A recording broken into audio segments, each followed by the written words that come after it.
All right, guys, there's more chicks coming, and they dropped them off at Tractor Supply, so let's go pick them up. It is that time of year again for us. We have a big shipment of chicks arriving that we need to go pick up. We feel so blessed and honored that we have the opportunity to raise a whole bunch of chickens here in our backyard once again, being able to provide meat for our family in a way that we know everything that goes into these chicks' care, whether it be their food that they get, how much water they're getting, being able to be on grass outside, enjoying nature. This is something that is just such a good feeling to be able to do and provide for our own family this way. And this year, we're gonna turn it up just a notch. 3, 3, 9, that's 10. All the rest go to here?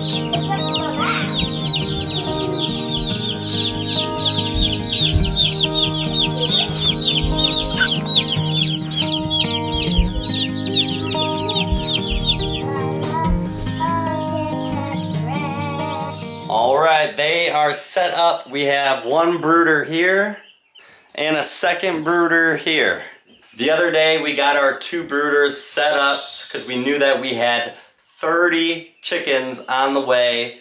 So we wanted to make sure that we were all set up and ready to go so we didn't have to rush and do anything last minute. So now we are ready to take care of these guys once again. And it's funny about the amount of confidence that you get the more and more that you do something.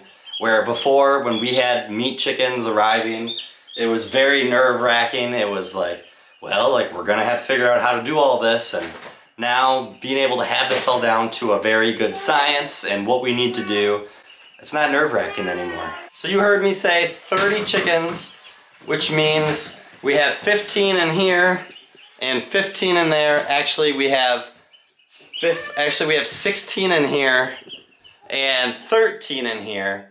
We did have one dead on arrival, which is unfortunate. When they come in the mail sometimes and they get shipped out, usually one doesn't make it. Usually they give you one extra just in case that happens. But we are no stranger to that, unfortunately. The chickens are here, they're doing great, and we are now gonna have to prepare ourselves here in a couple weeks to get them outside onto fresh grass. They usually sit in here for about at least 2 weeks. We might have to go a little longer since we got them a little earlier here in Michigan. Mid-April, it still might be pretty cold, so we're gonna have to see where the temperature is at and gauge that before we get them outside. But 30 chickens, this is the most we've ever gotten before. We seem to go up by 5s. We started with 9 the first time we ever did this. The next time around we got 15. Then I think we got in the 20s. Last time I think was 25. Now we got 30. And we want to be able to provide for other people, not just ourselves this time. They seem to be doing really well right now, both set of these brooders. This is the one part that's unfortunate for us. We don't have any access to put them outside, like in a shed or a garage.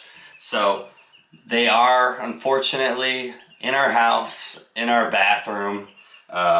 So it is the one thing that's a little bit of a downfall. We'd love to change this out, hopefully for the future, but for right now, we're stuck with chicks in the house again for another couple weeks until we can get them outside. As we prepare to get the chickens outside, as the weather hopefully will start to warm up here in the next couple weeks, that means we need to prepare ourselves for our chicken tractor here behind me and make sure it's ready to go so that when we get them outside, they have their place they need to be. And I kind of wanted to talk about this chicken tractor behind me real quick. Recently, we posted a short video that blew up, has now, I think, over 8.5 million views on it. And this is what I posted. This is how it looks when you feed egg-laying chickens. And here's how it looks when you feed meat chickens.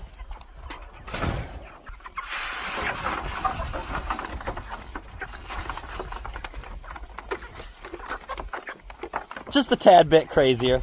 Well, I think it got big because there were so many people commenting saying that the difference was our free-range egg chickens, they have room to roam, they're fine, they don't have to be competitive, where the other chickens were in what a lot of people called a so-called cage.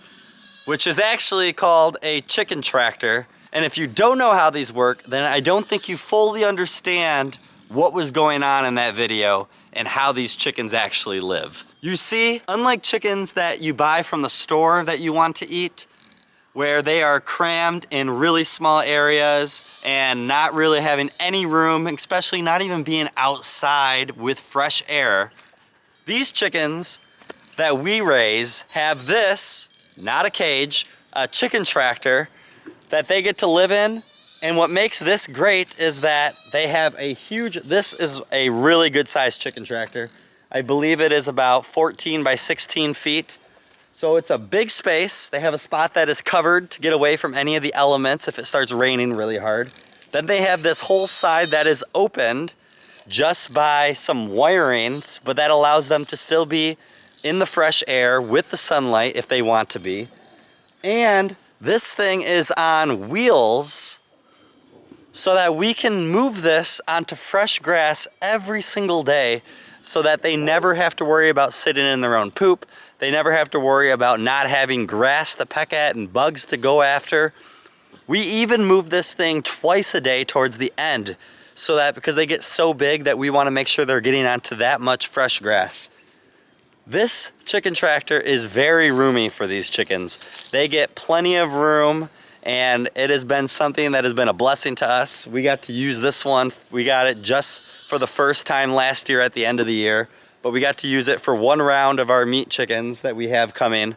And now for this year, we are going to use this for a round of chickens again, as well as a second chicken tractor that we have coming that I can't ruin too much, but guys, I think you're gonna absolutely love our second chicken tractor we have coming. Just kind of wanted to clear up real quick about this because a lot of people called it a cage, and I know that in such a short video it's so hard to tell. So this is a chicken tractor, and they have such a good life in this thing compared to the alternative that they could have went. So we're very happy to be able to give chickens a better life here in our backyard. All this grass that you see behind me is grass that we get to use as it gets to roam on, pull them onto fresh grass. And they even have neighbors they get to talk to, which is the pigs.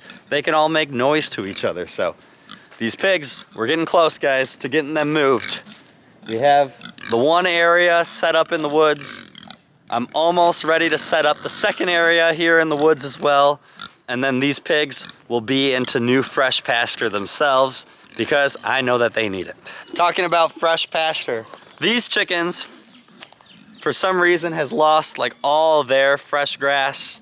Some of it's gonna grow back, but not a lot of it. So we're probably gonna use this attached run for about a month or so, lock it all up really well so that the chickens can't come out, so that we can get some seed planted here so that these chickens can be on grass again, because we don't like that they're just in dirt. And you can see the difference between their area and this for our other chickens right here.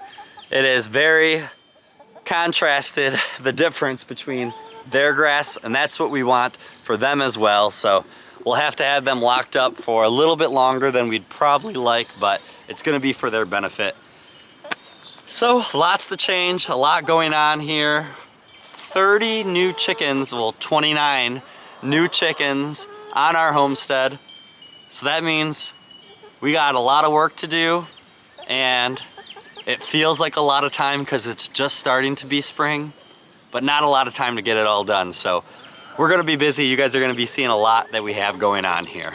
Peace I leave with you, my peace I give to you. Not as the world gives do I give to you. Let not your heart be troubled, neither let it be afraid. Have a great day and a better tomorrow. God bless you guys.